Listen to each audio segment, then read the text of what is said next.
Tonight, protests as Victoria is forced to shut down under the toughest restrictions yet as Delta cases hit a new high and exposure sites surge. The latest live. Childcare centres closed and children told to wear masks as the virus takes a growing toll on our young. A testing rush with regional Victoria going back into lockdown, but it's been spared a curfew.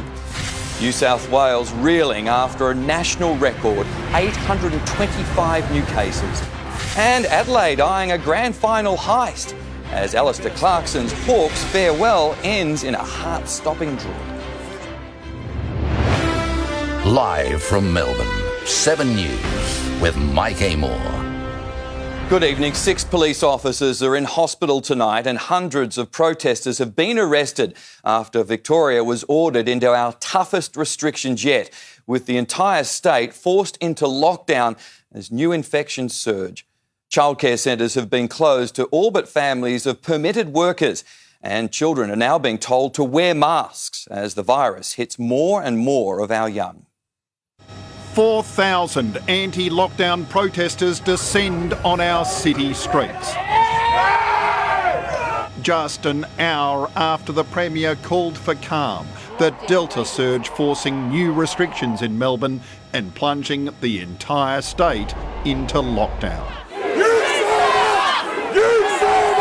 None of us have the luxury of ignoring the science. The regional lockdown so sudden, Geelong brides Laura and Kel were forced to rush forward their wedding to beat the 1 p.m. deadline. It is with great joy that I now pronounce you wife and wife. They made it just. We flew home from getting our hair and makeup done. We were both dressed and in the car in about 15 minutes. It's the quickest ceremony.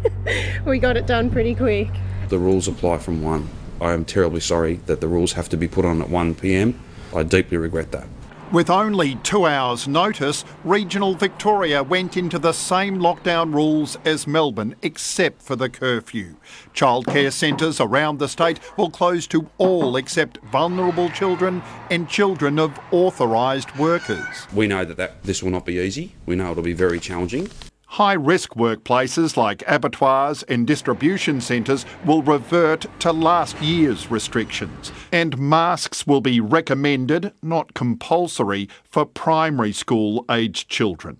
The government did consider banning takeaway coffee and food and cutting daily exercise time, but decided against it. Much to the relief of Melbourne's coffee lovers still out in force despite the warnings of last weekend. We had no advice to go further. It's not like there's anything been left on the table, Nick. These are tough choices, and I certainly can't rule out going further at some point in the future. Of today's 77 cases, 16 were picked up via rapid testing in Shepparton. 13 are mystery cases, and of 48 linked to known outbreaks, only 22 were in isolation. A difficult day in Victoria. This is an absolute wake-up call. And even 18 months into this pandemic, people with symptoms are still not getting tested quickly enough. We've got evidence of people waiting a significant period of time before getting tested and having infected a large number of people. Please act on your symptoms as soon as you register those symptoms. Otherwise, with this Delta strain, you'll just give it to everybody you love. Clusters are growing so rapidly. 14 new cases linked to My Centre Childcare in Broadmeadows, now 27 in just 2 days. The locations of the mystery cases, a stark reality check. Pretty much every part of Melbourne now has positive cases within it, and there will be exposure sites somewhere near you. As to how long this lockdown will now last, former Premier Jeff Kennett tweeted food companies had been warned it'll continue into next year. He is completely and utterly irrelevant to the work that I do. Today, Victorians looked to the Premier and they wanted hope. Instead, they got heartbreak. They wanted a plan. Instead, they got a lecture. But the Premier does say if we don't do what's really hard now, we could be in lockdown until we reach the national vaccination target, likely to be December. This will go on until we get to 80% if these numbers get away from us. We are buying time. We are doing what we know works because a transmission saved today is 100 cases, 1,000 cases saved a month from now. Another hospital has been caught up in the current outbreak. Nick McCallum, 2 patients and a staff member at the Royal Melbourne have tested positive. That's right, Mark. A short time ago, the hospital did confirm 2 patients and 1 staff member had tested positive, but there are also reports some 13 more people who are linked to them have also tested positive. Hospital workers who have been in contact with those infected have now been furloughed, but the hospital at this stage can't confirm how many and what effect that will have on their day-to-day running over the next 2 weeks. Also, staff have been furloughed at the Werribee Mercy Hospital after a patient arrived there with COVID. There are reports that patient refused to wear a mask and spat at health workers, Mike. Thank you. The new rules are another savage blow for families and childcare operators. The state's 1,800 centres have been ordered to close for everyone but the families of permitted workers. The Gonzalez family home doubles as a classroom. Both Adam and Grace are teaching VCE remotely. But from Monday, it will also serve as a creche. The couple forced to keep their toddler at home thanks to Victoria's tightened restrictions. It's really tough. Last year, we feel like we just scraped by with Zoom for each lesson, and you know, a 2-year-old cannot go and watch TV or do some colouring in. Thousands of families will be impacted as childcare closes to all but the children of authorised workers and vulnerable kids. Neither Grace nor Adam is considered authorised because they can both teach from home. Like everyone else, it's tough news to take. There's no doubt the tougher restrictions will heighten tensions in many households. We went through a really tough lockdown last year, in quarantine for 14 days. I was working 4 days a week and my husband was working full time. It's just, you can only do it for so much. The house is always a mess, but you just got to let things go and not worry about the small stuff. The good news is parents shouldn't have to pay for a service they can't use. The federal government will continue to pay providers the full subsidy for every child. And it's expected most centres will waive the gap fee so families aren't out of pocket. Despite the chaos, the Premier insists it's necessary. We have seen a number of transmissions in and around childcare centres. In a major departure, there's also pressure on all families to fit children under 12 with masks. Some kids will absolutely not be able to do it, but as a recommendation, and if your child is able to do that, that will help protect them. It'll help protect those settings where transmission between kids occur. In terms of masks in children, there is no issue with any form of healthcare at all. So they are perfectly safe. So for all children, if they are perfectly healthy, masks are absolutely no problem at all. It's advice in line with the World Health Organization and the Centre for Disease Control in the US. We're talking about primary school children. I'm reflecting on how challenging it'll be for very young children. And families aren't the only ones impacted by today's restrictions. A number of high-risk industries have been slapped with density limits. It's to avoid outbreaks like Melbourne experienced last year at large processing facilities. We're down to 80% for abattoirs, 90% for poultry, 90% for seafood. We're probably going to be able to cope with it. The management will put into place practices. I'm sure the employees will step up to the mark. I just want to reassure people there will be adequate food on the shelves. A COVID testing clinic is among dozens of new exposure sites. Jodie Lee is at Kensington, and Jodie, the list just keeps on growing. Mike, there are now 584 exposure alerts across the state. This testing clinic here in Kensington is now Tier 1 for 4 days between the 9th and the 12th of August. That means anyone who was here at that time needs to test and isolate for 14 days. A number of other Tier 1 sites have also recently popped up. The Fawkner Medical Centre, Coles at the Showgrounds and IGA Liquor in Moonee Ponds, as well as a number of takeaway and grocery stores across the city. With more than 70% of today's new cases out in the community while infectious, it is expected that this list of exposure alerts will continue to grow. Mike? Jody, thank you. Police have hit out at extreme tactics used by protesters at anti-lockdown rallies in the city. Tegan Doling, police say most of the 4,000 protesters came with violence in mind. Mike, police were targeted with flares as well as glass bottles in what were some pretty frightening scenes on our streets today. They say that some of the protesters were so violent they were forced to use rubber bullets as well as capsicum spray. Now, 2 police officers have broken noses, more are concussed. And of the protesters that were arrested today, they're each $5,000 fine for breaching the lockdown rules. In total, that's more than $1 million worth of fines. Anarchy and mayhem on Melbourne streets as violent protesters charge at the police. Horses, officers and onlookers forced to retreat and protect themselves. Watch yourself, watch yourself. Some knocked to the ground. Capsicum spray little deterrent on the raging mob. Let the people move! Thousands marching and chanting through the streets of the CBD, playing cat and mouse with the authorities. Freedom! Freedom! They say they were marching for freedom, but many looked like they were simply there to fight. Flares burning at more than 1,000 degrees were hurled carelessly at police. Officers also forced to dodge glass and water bottles pelted towards them. Police numbers were huge as they tried to surround and pick off protesters, chasing some down the street before taking them into custody. But bigger than the police arsenal, the fury of those who think they're above health orders. This was part of targeted protests right across Australia where frustration about ongoing lockdowns rages. Throughout the 2-hour ordeal, officers were left bleeding, injured and had to be helped to safety. Some protesters also suffering the consequences of getting too close to the front line. Every protester who we can identify and who we can apprehend will receive a $5,500 fine. That is, it's just ridiculous to think that people would be so selfish and come and do this. Tegan Doling, 7 News. The extension of the lockdown to regional areas puts more than 1 million more Victorians under stay-at-home orders. They were given just 2 hours' notice as authorities stepped up their efforts to stop the fast-growing Shepparton outbreak from spreading across the state.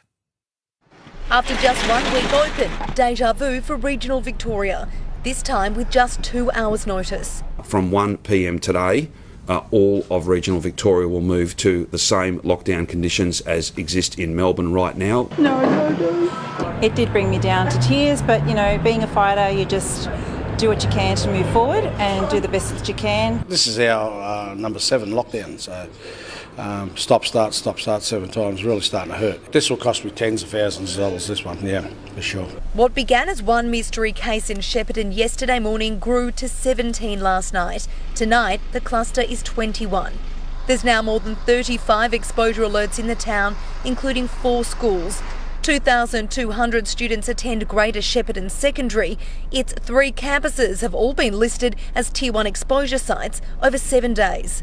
Obviously the community are very concerned. The majority of the positive cases are children. Likely that there will be some more people testing positive in the coming days. Among thousands of primary close contacts in isolation, more than 100 are healthcare workers, meaning staff from nearby regions have been called in to help with testing. Lines at 3 pop-up sites up to 5 hours long. If you are not associated with those exposure sites, please do not get tested today. All 21 cases are linked to 3 households. How it got into Shepparton, authorities still don't know. It was just a matter of time, given it was either going to come in from New South Wales or from Melbourne. Regional centres across the state today look like this. Here in Shepparton they understand, but for the countless towns with no cases, it's hard to take. We are about the same distance from here to Melbourne as Melbourne to Shepparton. People understand that this is what we have to do, but it doesn't make it any easier, particularly with the short notice. This regional lockdown and the short notice is going to cause enormous emotional damage, but also financial harm to a lot of people. We just hope that the government will support us. Georgia Love, 7 News. There are thousands of vaccine jabs ready and waiting for Victorians. We have 138,000 Pfizer appointments available over the next 4 weeks. 140,000 AstraZeneca appointments available over the next 4 weeks. Please use those. There are at least 52 clinics to be able to get vaccinated. But in the rush to get vaccinated, the online booking system briefly went down this morning. New South Wales has hit a shock new record, officially passing Victoria's worst COVID day with over 800 new cases. The number is the highest recorded in the country and comes just a day after harsher restrictions were announced. Victoria's darkest day. Today was our worst day so far in this pandemic. 725 new cases. Now overtaken by New South Wales. Unfortunately, overnight we did see an increase number of cases, 825. At least 58 were infectious in the community and another 3 people have died. Protect ourselves and our loved ones by staying at home. 16 cases came from an illegal party in Sydney's east. And there's also worry about an illegal funeral with up to 500 mourners in the west. You are ransoming our future. Police are also on the lookout for this man. Anthony Karam is COVID positive and refuses to isolate. There are those amongst us who don't seem to give a damn. There are now 516 people in hospital, 85 in ICU. Authorities say given getting to zero is now an impossible task, their focus has shifted. The key measure for us is to keep people out of hospital. Is it a worry that the system is stretched? Of course it is. Chanel Vella, 7 News. Tributes have been placed at the scene of a horrific crash outside the Royal Women's Hospital in Parkville. A mother and her 2 small children died when their car slammed into a pole and erupted into flames. Police suspect the woman was on her way home from a hospital appointment when the tragedy occurred. Hopes are fading fast that Melbourne will be in a position to host this year's AFL Grand Final. Andrew McCormack has the latest, and Macca, Adelaide has emerged as a contender to host footy's showpiece. That's right, Mike. Perth is the red-hot favourite at the moment, but the South Australian government has officially thrown its hat into the ring. The Victorian government and the AFL likely to concede early next week that the MCG won't host the biggest game of the year. Port Adelaide's late run, though, could give the AFL plenty to think about. They'll host a home qualifying final next weekend in the first weekend of the finals, and a decision on an upgrade from a 15,000 to a 25,000 capacity at Adelaide Oval for that game is expected to be made on Tuesday. Today's COVID numbers in Victoria, another major blow to the MCG's hopes of hosting any finals footy this September. The position on the grand final is one that is evolving, and I can't with any certainty talk about where it'll be held and under what circumstances it'll be held. Despite the rising case numbers here in Victoria, the AFL insists clubs involved in the finals will remain here. They won't hub interstate. Players living under ongoing restrictions so they can fly in, fly out for interstate games, Mike. Macca, thank you. Jackie Felgate joins us now from Geelong. And Jack, what a thrilling finish we have to the home and away season. Oh, yes, indeed. Hello, Mike. The minor premiership is up for grabs tonight. We'll get the final word from both camps shortly as the Dogs lick their wounds after giving up a golden opportunity to lock in a top 4 spot. It was an unbelievable finish at the MCG as Hawthorn and Richmond played out a thrilling draw to send off some champions of the game. Buddy bagged 6 with the perfect tune-up for the Swans ahead of the finals. And you won't believe where this golf ball landed after an errant tee shot. And Mike, plenty of finals permutations. I'll break it all down for you very soon. Can't wait. Thanks, Jack. A veteran cop is facing a string of charges in a shock case. He's accused of stalking and sexual assault over 10 years. Details next. Plus, the new car technology that could save little lives on hot days. And China makes history in space. A teenager is in hospital with serious stab wounds after a violent confrontation in a Bacchus Marsh park. The victim was found badly injured just before 6 o'clock last night. He was airlifted to hospital. A police investigation is underway with no arrests made so far. A senior police officer is facing serious sex misconduct allegations. Sarah Jones is tracking the investigation. Sarah, a police task force has charged one of its own. Mike, an officer from Melbourne's northwest, is facing 98 offences spanning almost a decade in the force. The 41-year-old was investigated by Task Force Salus, set up to probe current and former members of Victoria Police. The senior male officer has been charged with sexual assault, stalking and misconduct in public office. His charge sheet includes alleged offences beginning in 2010 and only ending in 2019. The officer has been charged on summons, set to face Melbourne's Magistrates Court on Friday. Mike? Sarah, thank you. A defiant Joe Biden is refusing to back down on his decision to leave Afghanistan, even contradicting US intelligence that the Taliban still harbours terrorists. Kabul airport is tonight being flooded by fresh waves of residents fighting to escape the region. 5 days into chaotic evacuations. Stay there! Stay there! Desperate Afghans clutch passports and visas, their ticket in this lottery for a new life. Are you going to America or to... America. I've been working with them for 5 years. Knowing time is running out to get out. This is all about time, isn't it? You just got to crack on. No, that's it. I'm not going to be here forever. It could be. For 7 of those precious hours, the runway sat empty. The sites at Qatar were just at capacity. As this crisis engulfs Kabul and the Biden White House, the Commander-in-Chief looked to reassure Americans. We've made significant progress. With a caveat. I cannot promise what the final outcome will be, or what it will be, that it will be without risk of loss. This a moment of Washington truth versus ground truth. We have no indication that they haven't been able to get in Kabul through the airport. How does that square with reality? The Taliban's trying to push everyone back from getting into the airport. And they have whips and truncheons. On the terror threat. What interest do we have in Afghanistan at this point with al-Qaeda gone? We know that al-Qaeda is a presence, as well as ISIS, in Afghanistan, and we've talked about that for quite some time. Joe Biden was planning to leave the White House and travel home to Delaware for the weekend, but that's been scrapped. Beyond Washington, the president's insisting his handling of this withdrawal hasn't damaged America's credibility with allies. Our political and diplomatic efforts to find a solution for Afghanistan, working with the Taliban, if necessary, will go on. And our commitment to Afghanistan is lasting. In Washington, D.C., Ashley Mullaney, 7 News. Chinese astronauts working on the nation's planned space station have completed their second spacewalk. The trio has been living in a single space module since they blasted off in June. They've been slowly building separate modules surrounding it ever since, with the aim of completing a fully functioning space station by the end of next year. New high-tech sensors are on the way to help prevent children becoming trapped in hot cars.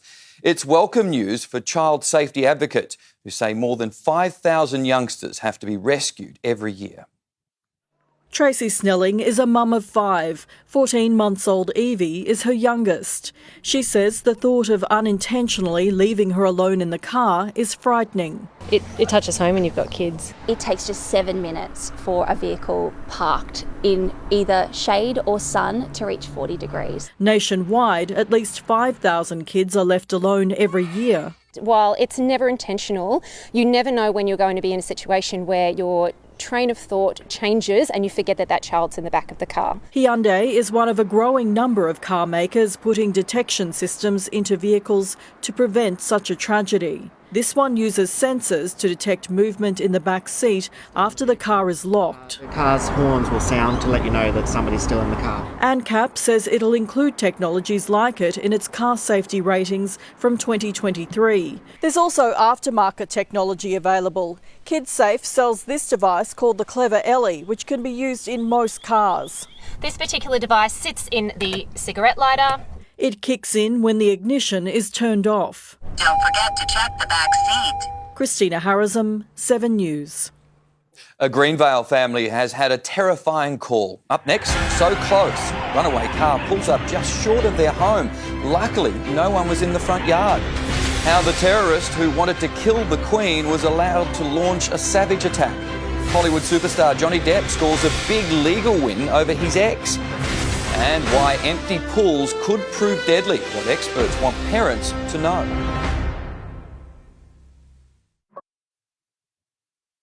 A young family in Melbourne's north has had a terrifying scare after an erratic driver ploughed through their front yard. Neighbours say hoon drivers are putting lives at risk in the area. A speeding car comes flying down this Greenvale neighbourhood. It loses control, ploughing through a family's front yard.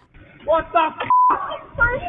Homeowner Daniel Quadara is now left with the clean-up, but he's more concerned about how the senseless act could have ended in tragedy.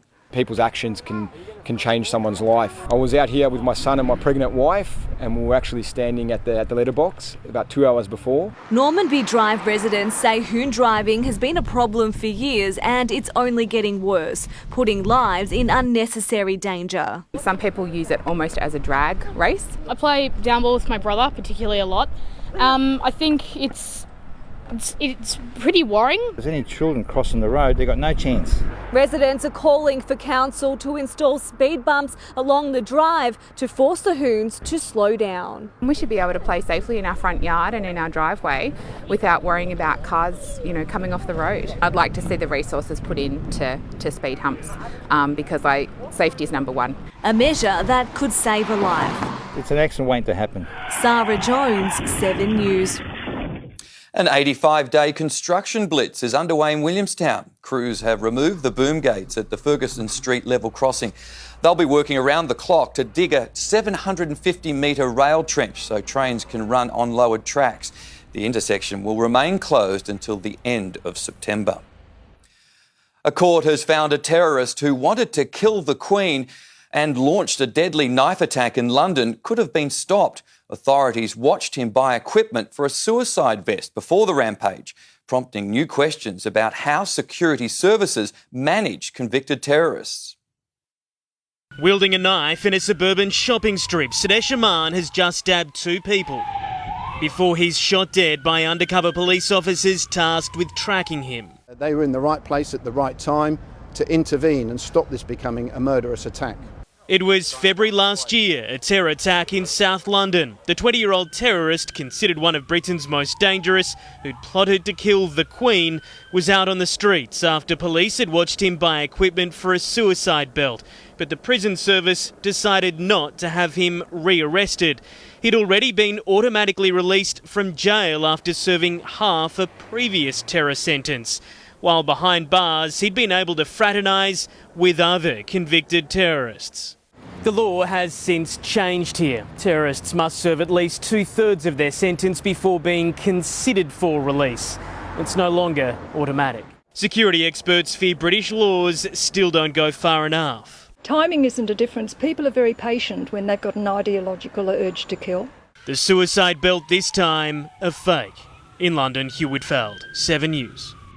The courtroom battle between Johnny Depp and Amber Heard is set to get a sequel. Depp is launching a new lawsuit, suing Heard for $69 million. He's claiming she defamed him after writing a piece in the Washington Post about her experience as a survivor of domestic abuse. While the piece didn't name Depp, he's claiming his identity was implied. The Evergreen has returned to the Suez Canal for the first time since blocking it earlier this year. Slow and steady, the container ship made it through to the other side this time, en route from the UK to China. It ran aground in the critical waterway on March 23, blocking the canal for 6 days. It saw the ship's operator fined more than $500 million by the Egyptian government. There's a warning tonight for Victorian parents with fears Australia could see a rise in children drowning this summer. Kids have missed out on months of swimming lessons in lockdown. Now there's pressure to make sure they become a priority heading into warmer weather. Eden and Isaac Cha are 2 little fish out of water. At ages 6 and 2.5, both love to swim, but they haven't been able to visit their local pool for months due to the pandemic. They've missed so many swim lessons that I'm afraid they'll lose their confidence in the water. The siblings are among thousands of young kids missing out on vital swimming lessons in the lead up to warmer months. I'm afraid because the kids might drown. That's my biggest fear. Last summer, drownings were up 30% across Australia, from 66 in 2019 to 86 the following year. Experts now fear we could be in for an even more deadly summer. Coming into this summer particularly is going to be one of the most challenging summers we've seen in decades because of COVID. And it's iconic beaches like these that have authorities the most concerned. Last summer, nationwide, there were 49 coastal drownings. Now there are calls for the government to prioritise water safety programs and support the struggling sector. We are struggling to see the opportunity to open our doors to provide this essential service. To keep all ages safe in the water, Angelique Opie, 7 News.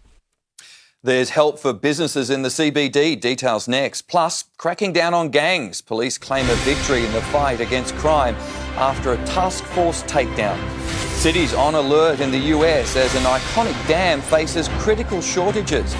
And back where they belong, the remarkable story behind the medals that finally found their way home. Her cousins and... There's relief on the way for people in the city of Melbourne struggling to pay the bills. The council will discount rates for 120,000 residents and businesses for an average saving of $40 a year. Lord Mayor Sally Capp says the council was entitled to increase rates but decided to spare ratepayers due to the impact of COVID-19. The move will cost the council almost $5 million. 4 men have been arrested during bikie raids across Melbourne's west. The accused are members of the violent Black Power outlaw motorcycle gang.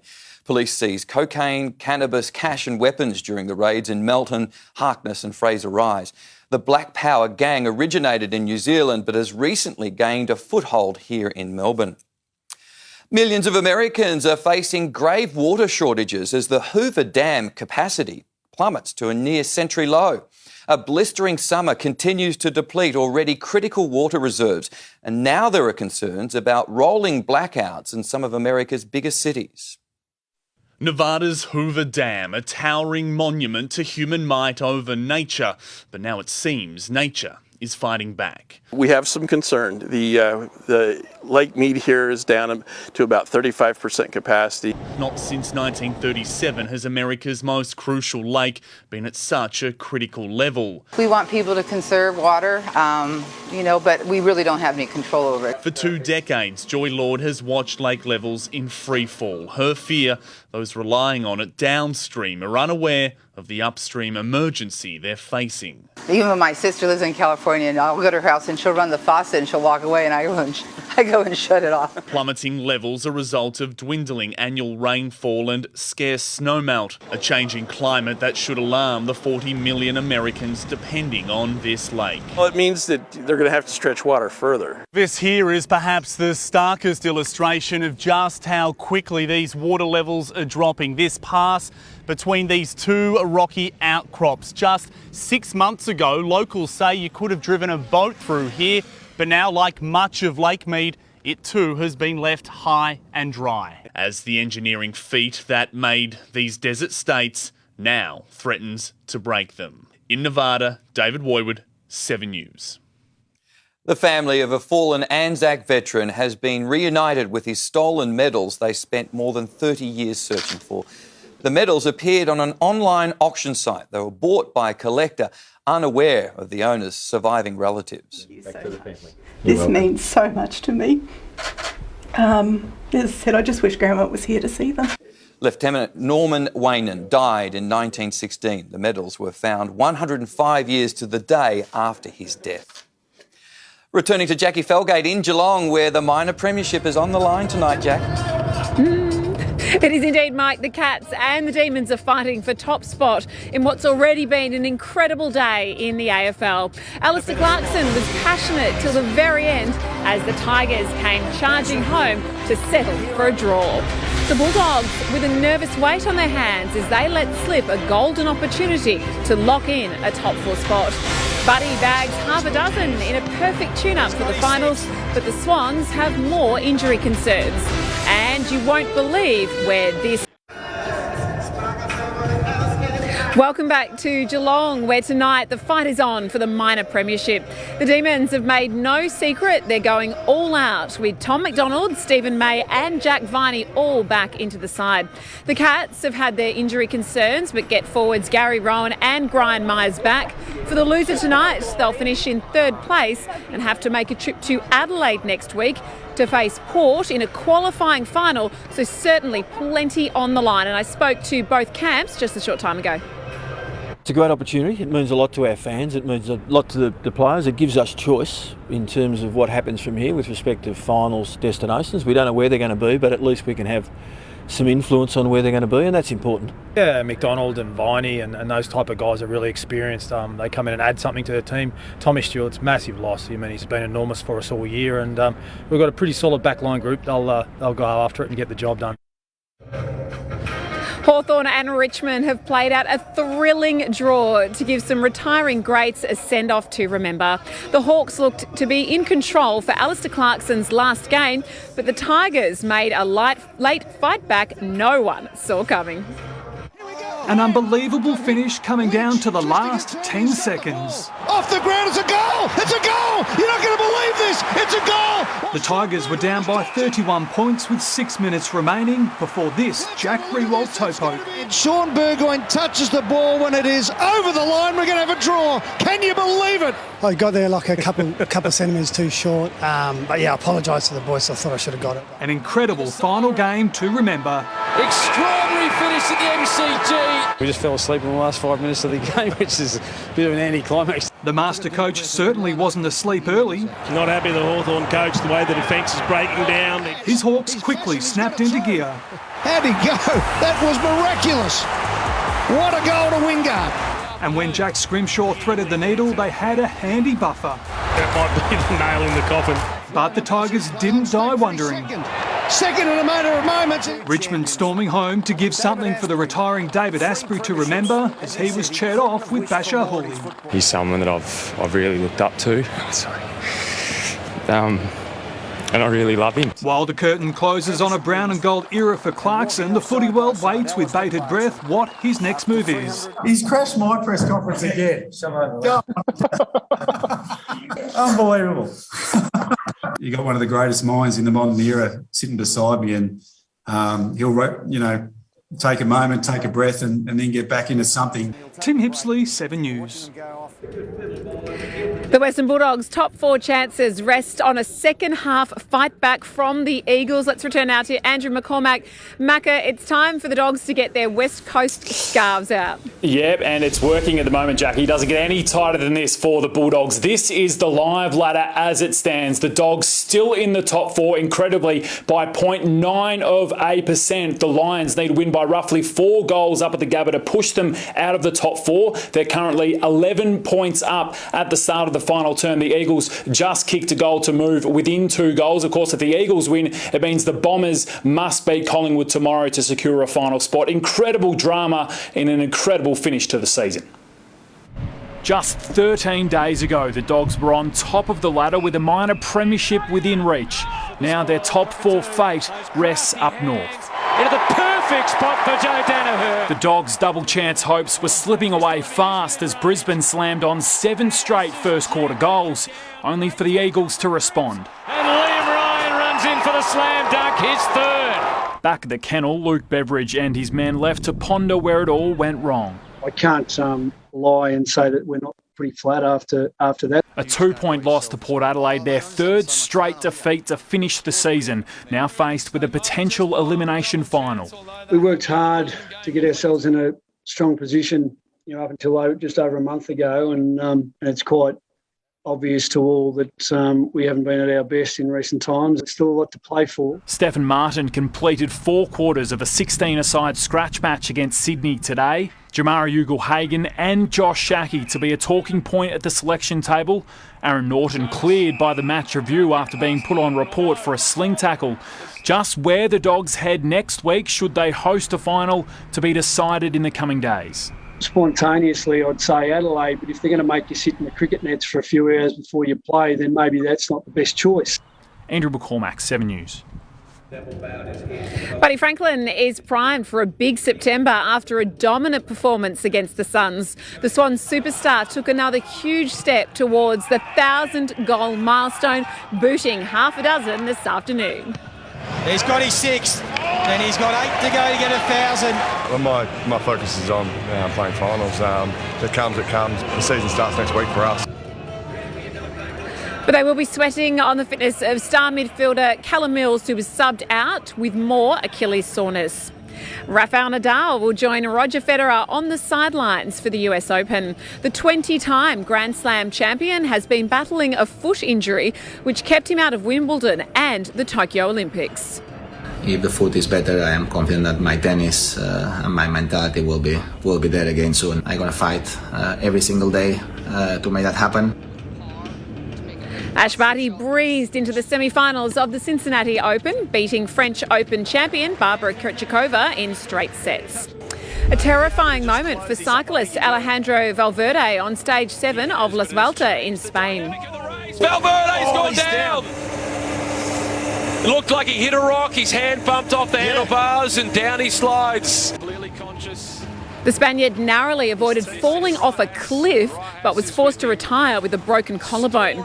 Australian rookie Michael Storer took out the stage in the biggest win of his career. There were bizarre scenes at the Northern Trust Open as a wayward drive from Hideki Matsuyama found a very unusual landing spot. I can't move. I can't move. I've got it. I've got it. What in the world? What's the odds? We're hearing the... And Mike, that's all from the Cattery. Let's hope my Cats can get it done tonight for a #1 top finish. What a great final round it is. Thanks, Jack. Melina Saris is next with the forecast, and Mel, this spring-like weather returns tomorrow. It does, Mike. It's a sunny Sunday, but wintry conditions return for the start of the working week. I'll have all of those details right after the break.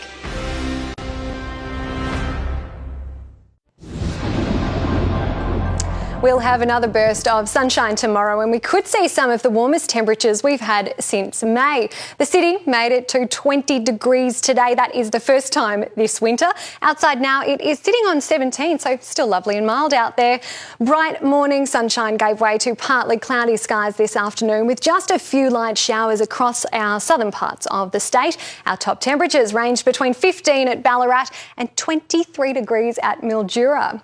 Taking a look at the satellite, a ridge of high pressure will move over the Tasman Sea on Sunday as a cold front approaches from the west. This front will pass through Victoria overnight on Sunday and into Monday. So conditions will change with the arrival of that front. A rain band will sweep through before the early hours of Monday morning. It'll turn wintry during the day with showers, small hail and some alpine snow as well. Checking our capitals for tomorrow, mostly sunny in Brisbane and Sydney, a sunny morning in Adelaide, then late showers, and Perth is partly cloudy. In Victoria, we are mostly sunny, but clouds will move into the west later on. It'll be mild to warm and generally dry, aside from some isolated light showers just on the ranges. Then we'll have a change in the evening. Widespread showers will begin in the west, and that snow is possible on the Alps as well. Moderate to fresh northwesterly winds will strengthen about our elevated areas. Closer in, plenty of bright sunshine over the suburbs tomorrow with northerly winds and top temperatures of 20 and 21 degrees. And it's sunny in the city as well. After a low of 10, we're heading for 21 degrees. Showers begin in the early hours of Monday. There's also the chance of a thunderstorm, gusty winds and hail, 14 degrees. A shower or two, just 13 on Tuesday. More showers on Wednesday, 15. We have a couple of partly cloudy days on Thursday and Friday and a possible shower next Saturday, 16. But sunny in the city tomorrow. Get outside, a top of 21 degrees, Mike. Sounds delightful. Thanks, Mel. And that's 7 News. Up next, the big Cats-Demons clash live from Geelong. We'll have updates throughout the evening. For now, from the 7 News team, have a great night.